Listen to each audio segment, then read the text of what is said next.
বন্ধুরা, Thanos versus থর এই ব্যাটেলকে আমরা 2 থেকে 3 বার দেখেও নিয়েছি, যেখানে বেশিরভাগ লড়াইয়ের মধ্যে থ্যানোসের ওই লড়াইকে জেতার চান্স অনেকটাই বেশি ছিল। কিন্তু এখনের সময় থর ডিপ্রেশন নয়, এমনকি সে মোটাও নয়। এমনকি এখনের সময় থর কোন রকম অ্যালকোহলকেও কনজিউম করে না, বরং এখনের সময় থরটি হলো সব থেকে পাওয়ারফুল ভার্সন থর, এবং হয়তো থরই হলো এখনের সময়ের সব থেকে শক্তিশালী অ্যাভেঞ্জার। বরং এটাকে আমি নিজে বলছি না, বরং মার্ভেল স্টুডিও এই পোস্টের দ্বারা এই কথাটিকে বলেছিল। এবং এখানে আমরা স্ট্রংগেস্ট অ্যাভেঞ্জার এই জন্যই বলেছি কারণ টনি স্টার্কের হিসাবে সব থেকে শক্তিশালী অ্যাভেঞ্জার হলো হাল্ক। কিন্তু থ্যানোস হাল্ককে খুব কম সময়ের মধ্যেই একেবারে হারিয়ে রেখে দিয়েছিল। এই লড়াইয়ের মধ্যে হাল্ক থ্যানোসকে টক্কর দেওয়া তো দূরের কথা, বরং সে থ্যানোসের উপর একটি পাঁচকেও ল্যান্ড করাতে পারেনি যখন থ্যানোস একেবারে সিরিয়াস হয়ে গিয়েছিল। এই জন্যই তুমি স্ট্রংগেস্ট অ্যাভেঞ্জার হও আর না হও, ম্যাড টাইটান থ্যানোসের কাছে এটার কোনো ধরনের ইম্প্যাক্ট পড়ে না। থ্যানোস একেবারে সমস্ত শক্তিশালী সুপারহিরোকেই অনেকটাই খারাপ ভাবে মেরেছিল, কিন্তু ম্যাড টাইটান থ্যানোস কি থর লাভ এন্ড থান্ডারের মধ্যে দেখানো থরকে হারাতে পারবে? বন্ধুরা,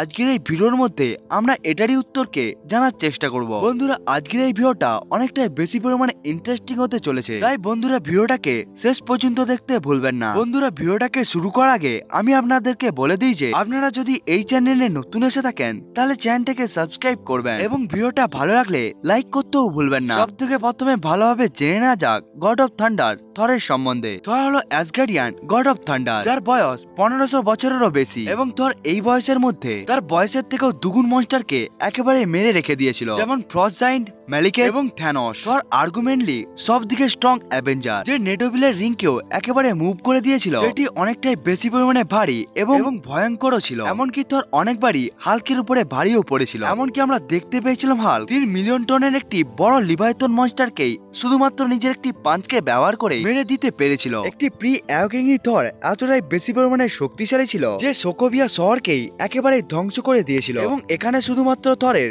পিক লাইটিং এর জন্যই জোটানহাইম প্ল্যানেটও একেবারে হিলে গিয়েছিল, এবং এই অ্যাটাকের প্রভাবে যেই সমস্ত ক্র্যাক গুলো হয়েছিল সেটি একটি কন্টিনেন্টের মতোই বিশাল ছিল। থর রকেটের পেসিভকেও একেবারে নিজের হাতের সাহায্যে এক জায়গা থেকে আরেক জায়গার মধ্যে নিয়ে যেতে পেরেছিল, যেটি লাইট স্পিডে মুভ করতে পারত। এবং থর এই বড় সিলিস্টিয়ালের মাথাকেও একেবারে লিফট করে নিয়েছিল। এমনকি থর এখানে বাইফস্টের পুলকেও কিছুক্ষণের জন্য ওভার পাওয়ার করে নিতে পেরেছিল, এবং এটি অনেকটাই বেশি পরিমাণে ইমপ্রেসিভ একটি কাজ ছিল, কারণ বাইপ্রোস অনেকটাই ব্ল্যাক হোলের মতো হয়ে থাকে, যেটি বড় বড় স্টারকেও একেবারে গিলে নিতে পারে। এমনকি থর লাভ এন্ড থান্ডারের মধ্যে থরের কাছে যখন নিজের স্টর্ম ব্রেকার ওয়েপনটি চলে এসেছিল তখন এই বড় মুনটির সারফেসও একেবারে ধ্বংস হয়ে গিয়েছিল। এমনকি থর মুভির মধ্যে গড দ্য গড বুচারকেও বরাবরের টক্কর দিতে পেরেছিল, এবং এই মুভির ডাইরেক্টরের অনুসারে থর হেলার থেকে অনেকটা বেশি পরিমাণে পাওয়ারফুল ছিল। এমনকি থরের ডিউরেবিলিটিও অনেকটা বেশি পরিমাণে অসাধারণ হয়ে থাকে। সে সোকোভিয়া শহরের ডিস্ট্রাকশনকেও একেবারে সহ্য করে নিতে পেরেছিল, সে বাইপ্রোস ব্রিজের এক্সপ্লোশনকেও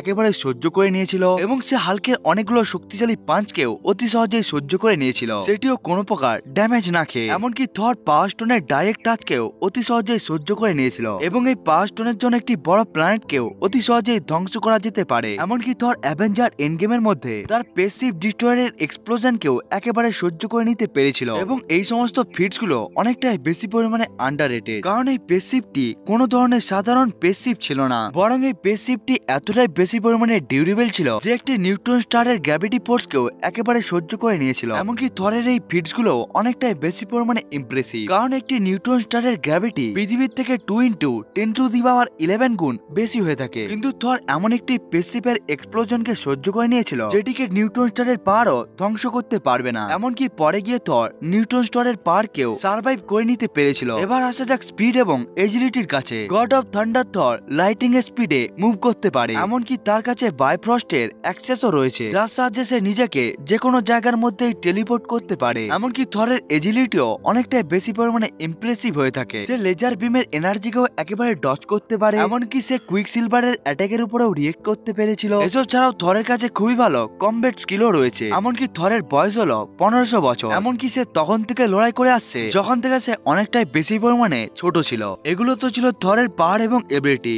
এবার আসা যাক ম্যাড টাইটন থ্যানোসের কাছে। থ্যানোসের বয়স হলো প্রায় 1000 বছর, এবং থর নিজের এই বয়সের মধ্যে অনেকগুলো প্ল্যানেটকে ধ্বংস করে দিয়েছিল, এমনকি সে অনেক প্ল্যানেটের অর্ধেক পপুলেশনকে একেবারে শেষ করে দিয়েছিল। থ্যানোসের স্ট্রেংথ হাল্কের থেকেও অনেকটাই বেশি, এমনকি হাল্ক ভার্সেস থ্যানোসের এই লড়াইয়ের মধ্যে থ্যানোস অতি সহজেই হাল্কের উপরে ভারী পড়ছিল। এমনকি থ্যানোস হাল্ককে এতটাই বেশি বেশি পরিমাণে মেরেছিল যে যার ফলে ইনফিনিটি ওয়ারের মধ্যে হাল্ক আর কখনোই বাইরে আসতে পারেনি। থ্যানোস অতি সহজেই ট্রেজারেককে ব্রেক করে দিয়েছিল, যেটি অনেকটাই বেশি পরিমাণে শক্তিশালী হয়ে থাকতো। এমনকি থ্যানোস থরের গলাকেও একেবারেই মটকিয়ে দিয়েছিল, কিন্তু লোকি একটি গড ছিল।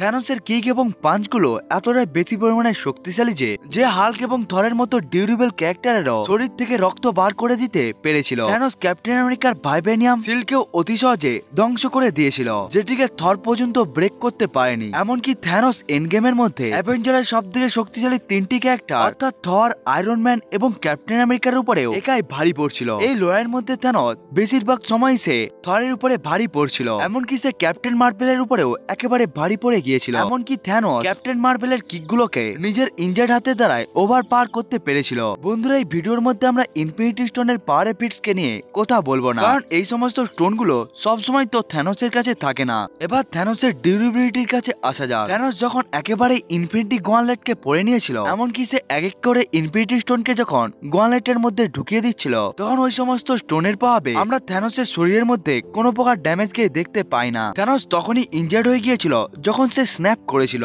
এবং অন্যদিকে হাল্ক এবং আয়রন ম্যান যখন ইনফিনিটি গনলেটকে পড়েছিল, তখন তারা স্ন্যাপ করার পর তাদের শরীর তো অনেকটাই বেশি পরিমাণে ড্যামেজ হয়ে গিয়েছিল, এবং এর সাথে যখন তারা ইনফিনিটি গনলেটকে পড়ছিল, তখনও তারা অনেকটাই বেশি পরিমাণে ড্যামেজ হয়ে গিয়েছিল। এই জন্যই থ্যানোসের ডিউরেবিলিটি হাল্ক এবং আয়রন ম্যানের সুটের থেকে অনেকটাই বেশি। এমনকি থ্যানোস আগে গিয়ে ইনফিনিটি গনলেটকে পড়ার সাথে সাথে সে দুবার স্ন্যাপ করতেও পেরে গিয়েছিল, যার থেকে বেরানো একবার ইনফিনিটি স্টোনের এনার্জি ইউনিভার্সাল লেভেলকেও একেবারে এফেক্ট করছিল। থ্যানোস থরের লাইটিং এনার্জিকেও একেবারে সহ্য করে নিয়েছিল, যেই সমস্ত লাইটিং গুলো অতি সহজেই লিভাইথন আর্মিকে মেরে দিতে পারত।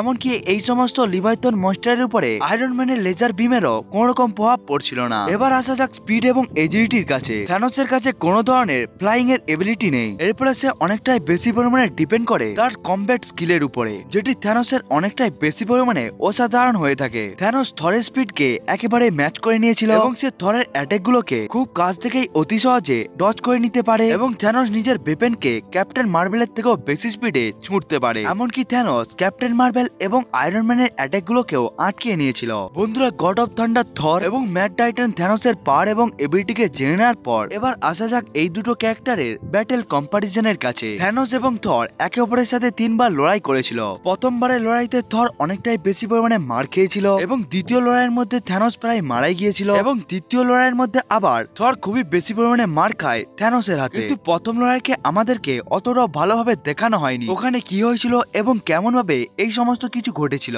থ্যানোস এই লড়াইয়ের মধ্যে ইনফিনিটি স্টোনকে ব্যবহার করেছিল নাকি করেনি এটাকেও আমরা জানি না, এবং দ্বিতীয় লড়াইয়ের মধ্যে থর নিজের স্টর্মব্রেকারের সাথে থ্যানোসের উপরে অনেকটাই বেশি পরিমাণে ভারী পড়ছিল। এমনকি ওই সময়ের মধ্যে থ্যানোসের কাছে সমস্ত প্রকারের ইনফিনিটি স্টোন ছিল, কিন্তু থ্যানোসের জন্য এর একটি অনেকটাই হঠাৎ করে হয়ে যায়, যার ফলে থ্যানোস সুযোগই পায়নি এখানে সে কি করবে বলে। এবং তৃতীয় লড়াইয়ের মধ্যে থ্যানোস একটি মোটা থরকে অনেকটাই খারাপ ভাবে মারে, যার কাছে স্টর্মব্রেকার এবং মিওনিরের মতো শক্তিশালী ওয়েপনও রয়েছিল, কিন্তু এই থরটি ইনফিনিটি ওয়ারের থরের থেকে অনেকটাই বেশি পরিমাণে দুর্বল ছিল। কিন্তু এরপরে ওই থরটি থ্যানোসের স্ট্রেংথকে অনেকটাই বেশি পরিমাণে ম্যাচ করতে পেরেছিল। এমনকি এই থর ভুলেও গিয়েছিল সে হলো god of thunder, say god of hammer নয়। থর এন্ড গেমের লড়াইয়ের মধ্যে নিজের লাইটিংকে থ্যানোসের বিরুদ্ধে ব্যবহারই করেনি। এন্ড গেমের মধ্যে ক্যাপ্টেন আমেরিকা থরের পারকে থরের থেকেও ভালোভাবে ব্যবহার করতে পেরেছিল। এই কারণে থ্যানোস মোটা থরের থেকে অনেকটাই বেশি পরিমাণে পাওয়ারফুল। এমনকি এটা হতে পারে ইনফিনিটি ওয়ারে দেখানো থরের থেকে ম্যাড টাইটান থ্যানোস শক্তিশালী হতে পারে, কিন্তু থর গড অফ থান্ডারের মধ্যে থর বুঝতে পেরে গেছিল